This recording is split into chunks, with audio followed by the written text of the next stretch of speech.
Ito na ngayon yung ginawa nating hukay. Ayan, magdidilig na tayo.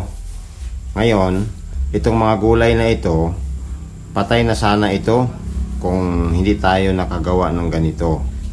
Kaya, yan, kung makikita nyo, awa ng Panginoon, mataba naman sila. Ayan, yan. Yan, yun yung saluyot. Ayan, nagdidilig tayo nang sa ganon, mapanatili natin yung buhay nila kahit papaano. Ayan, kung makikita nyo, yan.